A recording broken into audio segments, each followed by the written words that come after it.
हर दिन सुनते हैं ना हम लोग, जब तक करप्शन रहेगा तब तक देश का फायदा नहीं होगा। पॉलिटिशियंस तो चोर हैं, पैसे ले जाते हैं, उनका क्या है। पर हम कहते हैं तो सुनते हैं। लेकिन सारा फंडा क्या है इन पॉलिटिकल डोनेशंस और करप्शन का? और इन बिजनेसमैन को क्या मजबूरी है कि उस पैसे को रखने की जगह वो सारे पैसे पॉलिटिशियंस को ही डोनेट कर देते हैं?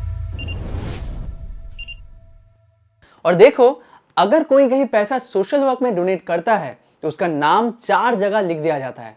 फिर भी हजारों करोड़ डोनेशन देने के बाद भी ये बिजनेसमैन अपना नाम छुपाने की कोशिश क्यों करते हैं? इलेक्टोरल बॉन्ड्स के बारे में आपने सुना होगा, पर उसके पीछे का कहानी क्या है? किस तरह के कोर्ट केसेस और जजमेंट्स आए जो इसे अनकॉन्स्टिट्यूशनल डिक्लेयर किया गया और हटा दिया गया? और इलेक्टोरल बॉन्ड से पहले पॉलिटिशियंस ने किस सिस्टम का इस्तेमाल किया था पैसा जमा करने के लिए? सब कुछ डिटेल में आपको इंफॉर्मेशन मिलेगा। क्योंकि ये काफी वास्ट टॉपिक है, इसलिए ये टॉपिक हम 4 पार्ट्स में कवर करेंगे। और हाँ, इन वीडियोस को अपना या उसका पार्टी के नजरिए से मत देखना। देश की बात है, ये पैसा देश के विकास के लिए होना चाहिए था। समझो इस एंगल से। मैंने कोर्ट के जजमेंट्स पढ़े हैं, रिसर्च पेपर्स देखा है और न्यूज़पेपर रिपोर्ट्स भी देखा है। और मैं अपनी पर्सपेक्टिव से कुछ नहीं कहूंगा, सिर्फ उन चीजों को रखा है सामने जिनका सबूत है। आप एक बार डिस्क्रिप्शन में लिंक्स जरूर चेक कर लेना। तो पॉलिटिकल पार्टीज को चुनाव लड़ने और लोगों से बात करने के लिए बहुत पैसा चाहिए होता है। देश भर में रैलीज करनी होती है, पोस्टर्स लगाने होते हैं, कर्मियों को खाना पीना देना पड़ता है, पेट्रोल का खर्चा भी होता है। और अगर कोई बिना शराब, बिरयानी या पैसे के ईमानदारी से चुनाव लड़ना चाहता है, तब भी करोड़ों चाहिए होते हैं। पैसा नहीं होगा तो कोई चुनाव जीत नहीं सकता। और पॉलिटिकल पार्टीज कोई बिजनेस तो है नहीं कि प्रोडक्ट्स बनाएंगे, बेचेंगे जिससे उनको कमाई हो। पॉलिटिक्स तो सोशल वर्क है। बहुत सारे नेताओं के भाषणों में आपने ये बात तो सुना ही होगा। तो जब इतना पैसा चुनाव में चाहिए होता है, तब उस हिसाब से सिर्फ अमीर लोग ही चुनाव लड़ सकते हैं, गरीब या पीछे रह गए लोग चुनाव नहीं लड़ सकते। तो फिर ये कैसा इक्वालिटी है? और इसीलिए पॉलिटिकल पार्टीज को डोनेट करने का कॉन्सेप्ट रखा गया, ताकि अगर कोई ईमानदार है, चाहे वो गरीब है, उसके पास लोगों का साथ है, अगर वो ताकत में आना चाहता है तो वो आ सकता है। इसी सोच के साथ पॉलिटिकल पार्टीज को डोनेशंस दिया जाता है। ये था थियरी। अब आते हैं ग्राउंड रियलिटी पे। आजादी के बाद 1951 में जब पहली बार चुनाव हुए, तब से ही डोनेशंस जमा करने का खेल शुरू हो गया था। उस समय जो पॉलिटिकल पार्टी के पास ज्यादा पैसा होता था, उसका फायदा होता था। तब भारतीय राष्ट्रीय कांग्रेस सबसे बड़ी पार्टी थी, इसलिए उनके जीतने के ज्यादा चांसेस थे और डोनेशंस मोस्टली कांग्रेस को ही दिया जाता था। तब के समय में बिरला और ठाकुरदास जैसे उद्योगपतियों ने कांग्रेस को ज्यादा डोनेशंस दिए और इस डोनेशंस का फायदा बिरला और ठाकुरदास को मिलता था। उस समय आरएसएस, भारतीय जनसंघ, अखिल भारतीय और सीपीआई ये पार्टीज छोटी थी, तो जब वो चुनाव लड़ते थे उनके पास बजट्स बहुत कम होते थे। उस समय सारे डोनेशंस के 34% उद्योगपतियों जैसे टाटास, बिरलास और ठाकुरदास के द्वारा दिए गए थे और वो कांग्रेस के पक्ष में थे। और जनसंघ, जो बाद में बीजेपी बन गई थी, उनके उस समय कोई फंडिंग नहीं मिलता था क्योंकि उनके जीतने के चांसेस कम थे। उस समय सिर्फ बॉम्बे डाइंग के नुस्ली वाडिया, जो जिन्ना के पोते थे, जनसंघ को डोनेट करते थे, जो बाद में बीजेपी बन गई। तो डोनेशंस का ये कॉन्सेप्ट पुराना समय से ही परसिस्टेंट रहा है। आजादी से पहले भी डोनेशंस के बारे में कई कमेंट्स आए थे। जैसे 1943 में डॉक्टर भीमराव अंबेडकर ने कहा था कि अपनी सुप्रीमेसी मेंटेन करने के लिए मोहम्मद अली जिन्ना और महात्मा गांधी बड़े उद्योगपतियों और पैसेदारों की मदद ले रहे थे। जब 1951 का पहला चुनाव हुआ तो कांग्रेस जीत गई, पर आजादी के बाद यह पहला वेल ऑर्गेनाइज्ड चुनाव था। तो उस समय चुनाव कैसे होंगे और क्या क्या रूल्स होंगे, उसके बारे में एक एक्ट पास किया गया था, representation of the people act 1951। उसका काम था चुनाव प्रक्रिया को डिफाइन करना, इन सब चीजों को शामिल करना। जब बीजेपी ने इलेक्टोरल बॉन्ड्स लाए, तब इस एक्ट को भी बदल दिया गया। उसके बारे में भी बात करेंगे। 1951 के चुनाव के बाद एक रिश्ता बन गया था कंपनी ओनर्स और पॉलिटिकल पार्टीज के बीच में, लाइसेंसेस और जमीन को हासिल करने के मामले में। 1957 में जो डोनेशंस पॉलिटिकल पार्टीज को दिया गया, उस पे पहला case Tata iron and steel limited के खिलाफ कोर्ट में दर्ज किया गया। असल में टाटा आयरन एंड स्टील के एक शेयर होल्डर जयंतीलाल रणछोड़दास कोटीचा थे। शेयर होल्डर बनने के बाद टाटा के फाइनेंशियल रिपोर्ट में देखा कि टाटा कांग्रेस को पैसा दे रही है, तो उसने कोर्ट में केस कर दिया कि ये हमारा पैसा है, हमसे बिना पूछे किसी पॉलिटिकल पार्टी को डोनेशन किया जा रहा है। तब टाटा की तरफ से वकील ने कोर्ट में कहा कि हम कांग्रेस को पैसा डोनेट कर रहे हैं ताकि वो सत्ता में रहे, क्योंकि इससे हमारी कंपनी को फायदा होता है। इस केस के पूरी जजमेंट का कॉपी मैंने डिस्क्रिप्शन में डाल दिया है, वो लिंक आप जरूर देखना, बहुत इंटरेस्टिंग आर्गुमेंट था। जब ये केस हुआ तब जो पॉलिटिकल पार्टीज डोनेशंस नहीं लेते थे, उन्होंने इसके बारे में बहुत बड़ी चर्चा शुरू कर दी।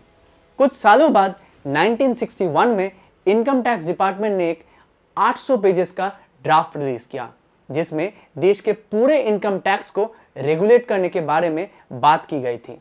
और उस समय पॉलिटिशियंस भी ये पुश कर रहे थे कि वो जो डोनेशंस कंपनीज पॉलिटिकल पार्टीज को देती है, उनको टैक्स में डिस्काउंट मिलना चाहिए, क्योंकि ये पब्लिक वेलफेयर है। उस समय ये काम नहीं हुआ, पर आगे चल के इनकम टैक्स एक्ट 1961 में section 13A, section 80GGB and 80GGC add किया गया था, जिसमें कहा गया था कि अगर आप पॉलिटिकल पार्टी को डोनेट करते हैं तो आपको 100% टैक्स डिडक्शन मिलेगा।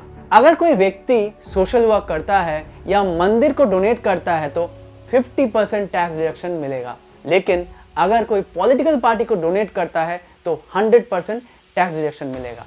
पॉलिटिकल पार्टीज को मंदिर से भी ऊपर रखा गया। तो जब इलेक्टोरल बॉन्ड्स इंट्रोड्यूस हुए तो ये खास एक्ट भी बदला गया था। सारी ये बातें जो मैं आपको बता रहा हूँ वो फर्दर सेंसिबल बनाने के लिए ऐड किए जाएंगे, तो थोड़ा इंतजार करो। तो उस वक्त जब ये सारी डिस्कशंस चल रहे थे, तब एक पॉलिटिकल पार्टी थी स्वतंत्र। वो अपने रैली में उद्योगपतियों और व्यापारियों के बारे में बात करना शुरू कर दी। इस पार्टी ने कहा कि सरकार का कोई धंधा धर्म नहीं होना चाहिए और स्वतंत्र व्यापार होना चाहिए।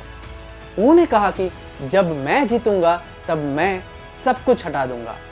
अब इससे सभी उद्योगपतियों और बिजनेस फर्म्स ने सभी पार्टीज को डोनेशन देना शुरू कर दिया और उन्हें ये पार्टी जीतने के भी आशा थी। अब जब एक पॉलिटिकल पार्टी पैसा लेती है तो वो स्ट्रांग हो जाती है, उसके जीतने के ज्यादा चांसेस हो जाते हैं, और ये हुआ भी। ये पार्टी सफल हो गई और 2-3 साल के अंदर 1967 में जब राज्य चुनाव हुए तो कांग्रेस को बड़ा नुकसान हुआ। तब कांग्रेस को 9 राज्यों में हराना कोई छोटी बात नहीं थी, और उसके बाद भी इस पार्टी को डोनेशंस में कमी नहीं हुई, वो डोनेशंस मिलते रहे। अब इंदिरा गांधी जी ने इसको 2 साल तक देखा। जब मामला हाथ से निकल गया तो 1969 में उन्होंने कंपनीज एक्ट के एक सेक्शन 293A को डिलीट कर दिया। मतलब कि कंपनीज को पॉलिटिकल पार्टीज को डोनेशन देने से रोक दिया गया। अब व्यापारी पॉलिटिकल पार्टीज को डोनेट नहीं कर सकते थे, और इसका नतीजा कुछ सालों में स्वतंत्रता पार्टी पर दिखा भी। आने वाले सालों में यह पार्टी कमजोर हो गई। अब कंपनीज डोनेशंस नहीं दे सकती थी, पर कंपनीज को अपना काम तो करवाना था। कंपनीज को लाइसेंसेस चाहिए थे और पॉलिटिकल पार्टीज को कैश चाहिए होता था। तो कंपनीज ने एक इलीगल तरीका ढूंढा पॉलिटिकल पार्टीज को पैसा देने का, और एक छोटी सी गलती की वजह से सामने आया एक बड़ा खुलासा। एक कंपनी ग्रेफाइट इंडिया लिमिटेड थी, जिसमें दलपत राय मेहता शेयर होल्डर थे, और जब उन्होंने कंपनी के फाइनेंशियल स्टेटमेंट देखे तो उन्हें पता चला कि ₹1,52,000 को ऑल इंडिया कांग्रेस कमेटी के एडवर्टाइजमेंट के लिए दिया गया था। उन्हें बहुत कंफ्यूजन हुआ कि कांग्रेस तो एक पॉलिटिकल पार्टी है, हमारी कंपनी उन्हें एडवर्टाइजमेंट के लिए पैसा क्यों दे रही है।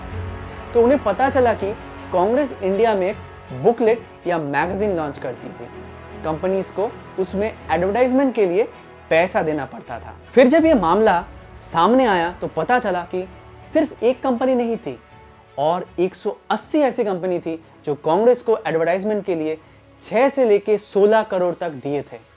पर प्रॉब्लम यह भी था कि एडवर्टाइजमेंट कभी प्रिंट ही नहीं हुआ। फिर सारे कंपनीज पर इल्जाम लगाया गया कि वो डोनेशंस दे रहे थे, उन पे कोर्ट केस होना चाहिए। दूसरी तरफ ऑपोजिशन उन पे कैश लेने का इल्जाम लगाया गया कि वो काला धन में कैश ले रहे थे और कुछ पार्टीज ने बाहर से भी डोनेशन के रूप में पैसा लेना शुरू कर दिया। तो इन सारी चीजों को देखकर 1976 में फॉरेन कंट्रीब्यूशन रेगुलेशन एक्ट 1976 लाया गया, जिसमें यह शामिल था कि जर्नलिज्म, जुडिशियरी और पॉलिटिकल पार्टीज बाहर से डोनेशन नहीं ले सकते। याद रखना, इससे रूलिंग और ऑपोजिशन पार्टीज दोनों में बड़ी प्रॉब्लम्स आई। तो जब डोनेशंस फॉरेन से बैन हो गए, कॉर्पोरेट डोनेट नहीं कर सकते थे क्योंकि पहले ही काफी रूमर्स थे काला धन के बारे में, तो सारी पॉलिटिकल पार्टीज को मुश्किलों का सामना करना पड़ा और इस डोनेशन का इलीगल सिस्टम भी बड़ी हो गई। तो इन सारे चीजों को देखकर 1985 में राजीव गांधी ने कंपनीज एक्ट को फिर से अमेंड किया और जो बैन किया गया था, कंपनीज पॉलिटिकल पार्टीज को डोनेशन नहीं दे सकते थे, वो हटा दिया गया ताकि काला धन का असर कम हो जाए। अब कंपनीज को पॉलिटिकल पार्टीज को डोनेट करने की परमिशन थी, पर कुछ रूल्स सेट किए गए थे कि डोनेशंस जो भी दी जाएगी उसका एक सेट तरीका होगा। जैसे वो कोई भी अमाउंट नहीं दे सकते थे, एक लिमिट होगी। लास्ट 3 सालों का कंपनी का एवरेज प्रॉफिट कंसीडर किया जाएगा और कोई कंपनी 5% अपने एवरेज प्रॉफिट से ज्यादा डोनेट नहीं कर सकती थी। आगे चल के ये 5% को बढ़ाया गया 7.5% तक और उस पे कंडीशन लगाई गई कि अगर प्रॉफिट 25,000 से ज्यादा है तो भी सिर्फ 25,000 तक ही डोनेट कर सकती है, उससे ज्यादा नहीं। जो कंपनी डोनेट करेगी उसको अपने एनुअल फाइनेंशियल रिपोर्ट में डिस्क्लोज करना होगा कि वो कितना और किस पॉलिटिकल पार्टी को कितना पैसा दिया है। मान लो एक कंपनी ने 3 पॉलिटिकल पार्टीज को डोनेट किया है, पार्टी ए, पार्टी बी और पार्टी सी, तो उन्हें अपने एनुअल रिपोर्ट में मेंशन करना होगा कि उन्होंने किसको और कितना पैसा दिया है।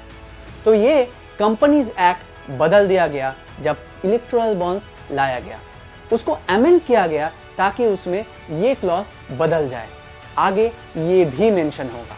समझो एक बिजनेसमैन ने पॉलिटिकल पार्टी ए को डोनेट किया और पॉलिटिकल पार्टी बी जीत गई, तो उस जीतने वाली पार्टी कंपनी को परेशान करने लगी। ये कंपनीज के लिए बड़ा टेंशन था। अगर उन्होंने गलत पार्टी पर बेट किया और दूसरी पार्टी जीत गई तो उनकी सारी कंपनी खतरे में हो जाती थी। इससे बचने के लिए 1996 में टाटा ग्रुप ने एक रास्ता ढूंढा। तो टाटा ग्रुप ने क्या किया, उन्होंने अपनी सारी कंपनीज को मिलाकर एक इलेक्टोरल ट्रस्ट बनाया और अलग अलग कंपनीज मिलकर डोनेशन के लिए पैसा जमा करते थे और फिर वो डोनेशन पॉलिटिकल पार्टीज को दिया जाता था। इसका मतलब कंपनीज सीधा पॉलिटिकल पार्टीज को डोनेट नहीं कर रही थी, उनके बीच एक इलेक्टोरल ट्रस्ट था जो काम करता था बफर के रूप में। तो इससे कंपनीज सेफ जोन में थी और पॉलिटिकल पार्टीज को उनको जीतने के बाद ज्यादा तंग नहीं कर सकती थी। और इससे एक और फायदा हुआ था, कंपनीज के शेयर होल्डर्स को यह भी नहीं पता चलता था कि वो कौन सी पॉलिटिकल पार्टी को डोनेट किया है। उन्हें बस ये पता होता था कि पैसे इलेक्टोरल ट्रस्ट को दिया गया था। तो टाटा के द्वारा बनाया गया ये इलेक्टोरल ट्रस्ट काफी सक्सेसफुल हुआ, जिससे कि दूसरे कंपनीज भी इंडिया में छोटे छोटे इलेक्टोरल ट्रस्ट बना सकती थी। और सारे इलेक्टोरल ट्रस्ट सीक्रेट रखे गए, उनका कोई वेबसाइट नहीं था, उनका कोई पब्लिक लिस्टेड नंबर नहीं था और ये इलेक्टोरल ट्रस्ट अनरेगुलेटेड थे। इसका मतलब कंपनीज अपनी कैपेसिटी में इसे चलाती थी। आने वाले सालों में सरकार ने रेगुलेशन बनाया कि कौन सी कंपनीज ट्रस्ट खोलने के लायक है। कुछ टैक्स बेनिफिट्स दिए गए जब सरकार ने इन चीजों के बारे में इंटरफेयर किया और रेगुलेशन बनाए। अब ये स्टैंडर्ड बन गया था कि इलेक्टोरल ट्रस्ट बने इस विशेष समय में काला धन और कैश को बड़ी मात्रा में इस्तेमाल किया गया था पॉलिटिकल पार्टीज द्वारा। बिना कैश के कोई भी पॉलिटिकल पार्टी नहीं चल सकती थी, वो चुनाव नहीं जीत सकती थी और अपराधियों को कैश इकट्ठा करने में माहिर थे। इसीलिए उस समय नेताओं का पहला चुनाव इन अपराधियों और गुंडों के पास था। वो भीड़ इकट्ठा करने में माहिर थे और वो पैसा भी इकट्ठा कर सकते थे। वो काला धन को मैनेज करने में माहिर थे। कुछ मामलों में बूथ कैप्चरिंग भी होता था। तो ये गुंडे और अपराधियों ने इसे बहुत अच्छे से संभाला। इसीलिए ये नेताओं का पहला चुनाव था। फिर जैसे जैसे समय बीता, ये गुंडे और अपराधी प्रोफेशनल होने लगे। कुछ लोग तो पढ़े लिखे भी हो गए। धीरे धीरे उन्हें भी समझ में आ गया कि मैं भीड़ इकट्ठा कर रहा हूं, मैं पैसा इकट्ठा कर रहा हूं और वो लोग सफेद कुर्ता पहनकर फॉर्च्यूनर में घूम रहे हैं। तो इससे पॉलिटिक्स में क्रिमिनल दलों का प्रवेश हुआ।